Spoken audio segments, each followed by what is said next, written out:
bir slaytımız var, videolu gösterimiz. Dilerseniz onunla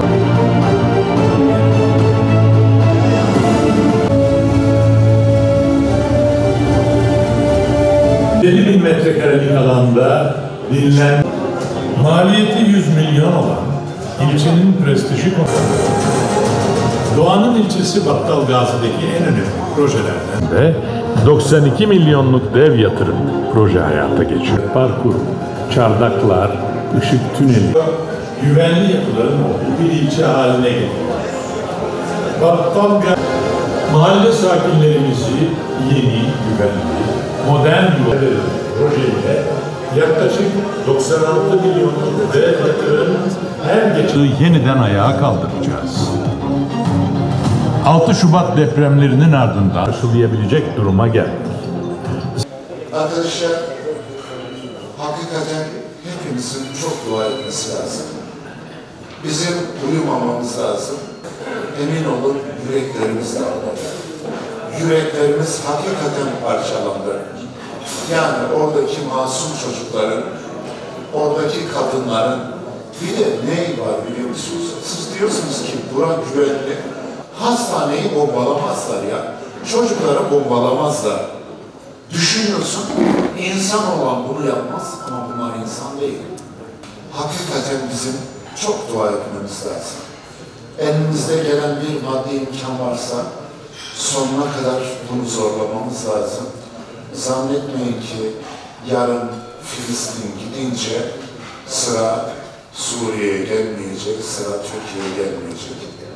Eski Malatya merkezde sağ olsun bugüne kadar görev yapan başkanıma teşekkür ediyorum. Oradan aldığımız bayrağı daha yukarı taşımak için bir meydan projesine ihtiyaç vardı. Çarşıyı açmak gerekiyordu. Oranın kaderini etkileyecek projeyi oraya kazandırdık. İşte çevre yolunun altında kentsel dönüşüm ve bundan sonra ahdim şu, Allah izin verirse birçok mahallede bu kentsel dönüşümü kendim başlatacağım Allah'ın izniyle. Ve önümüzdeki günlerde inşallah sizler göreceksiniz 400 tane sosyal konutun temelini atıyoruz. Biz tuttuk 1900 dönümlük yere, şu an işte Mamrek Mahmut burada, bizim fırıncı burada, o bölgeye arkadaşlar 1900 dönüme sanayi kuruyoruz.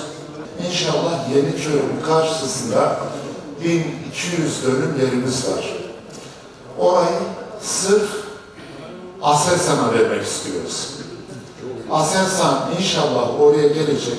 Şu an çalışmalar devam ediyor. Aselsan'ı oraya getirdiğimizde Aselsan kendisine ürün temin eden en azından kendi etrafında 40-50 tane fabrika oluşturuyor. Tedarikçi. İnşallah bunu da Malatya'ya kazandırdığımızda şehrin doğusuna emin olun, şehrin batısından daha önemli, daha güzel bir şekle kavuşturacağız.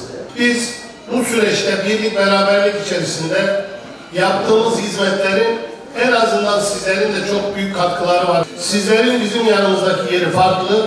Ben tekraren göstermiş olduğunuz bu gayreti, çabayı Rabbim nezdinde inşallah Rabbim mükafatlandırsın.